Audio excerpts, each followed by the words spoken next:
А в соседнем Ненецком округе возмущены действиями предпринимателя из Усинского района, который намеренно разрушает ледостав на реке Печора, где в декабре, по идее, должна открываться переправа.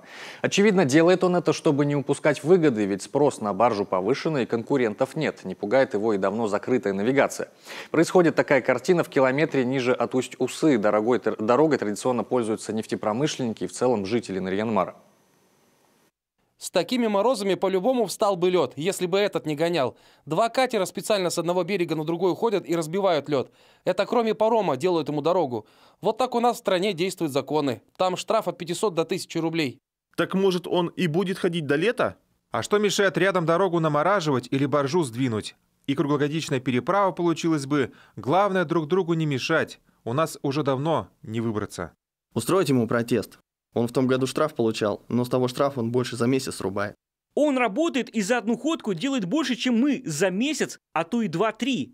Я не защищаю его, сам жду зимника и переправы, но поставьте себя на его место. Выживает кто как может.